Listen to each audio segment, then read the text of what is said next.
জিহাদ সম্পর্কে যে ধারণার কুধারণা এবং মিথ্যা ধারণার সৃষ্টি করা হয়েছে তার কারণেই যে ওরা জানে না মুসলমান কি। ওরা ইসলামকে মনে করে শুধুমাত্র একটি ধর্ম, আর মুসলমানদেরকে মনে করে একটা জাতি। আমাদেরকে প্রথমে কথা বিশ্বাস করতে হবে, মুসলমান কোনো গতানুগতিকভাবে কোনো জাতির নাম নয়, আর ইসলাম গতানুগতিকভাবে কোনো ধর্মের নাম নয়। ইসলাম তাহলে কি? ইসলামটা যেমন হিন্দু ধর্ম, খ্রিস্টান ধর্ম, ইসলাম কি তেমন একটি ধর্ম? না। ইসলাম হচ্ছে as a complete code of life. Islam হচ্ছে মুকাম্মাল নিজামে হায়াত, একটি পরিপূর্ণ জীবন ব্যবস্থার নাম হচ্ছে ইসলাম। আর মুসলমান গতানুগতিকভাবে কোনো জাতির নাম নয়, যেমন হিন্দু, খ্রিস্টান, বৌদ্ধ, ইহুদি, নাসারা, মজুসি যেমন জাতির নাম, মুসলমান তেমন গতানুগতিকভাবে কোনো জাতির নাম নয়। হিন্দু জাতি কাকে বলে?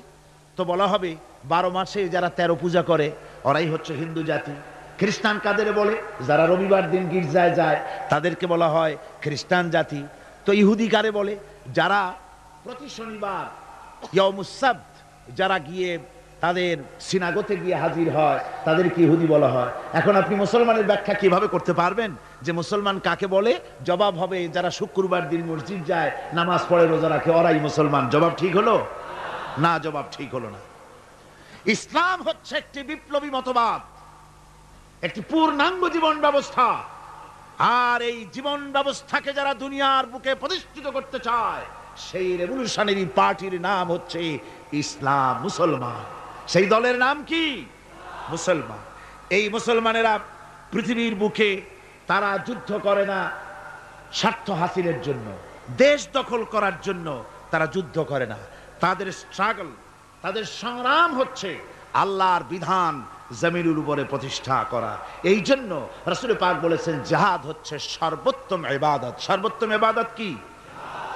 রাসূল করিম সাল্লাল্লাহু আলাইহি ওয়াসাল্লাম বলেছেন, আন আবি যার রাদিয়াল্লাহু তাআলা আনহু قال قلت يا رسول الله اي العمل افضل قال ايمان بالله।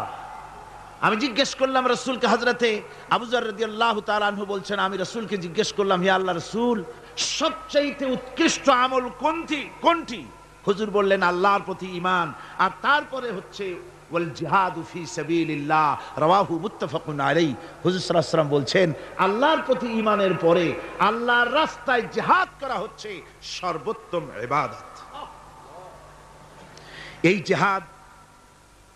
এই জিহাদের উদ্দেশ্য হবে মানব সমাজে আল্লাহর আইন প্রতিষ্ঠিত করা।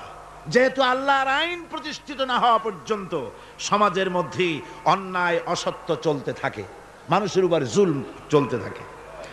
এই জন্য জিহাদ হবে, যত জায়গায় জিহাদের কথা আছে জিহাদ ফি সাবিলিল্লাহ বলা হয়েছে। জিহাদ কার পথে? আল্লাহর পথে। আল্লাহ রাব্বুল আলামিন কোরআনে কারীমের মধ্যে বলেছেন, الذين آمنوا يقاتلون في سبيل الله। যারা নাকি ঈমানদার, যারা মুমিন, তারা সংগ্রাম করে, তারা লড়াই করে, আমি আল্লাহর পথে আমার দিন প্রতিষ্ঠার জন্যই তারা লড়াই করে। এরা হলো মুমিনের এটাই পরিচয়, আমার বিধানকে প্রতিষ্ঠা করার জন্য তারা সংগ্রাম করে। والذين كفروا يقاتلون في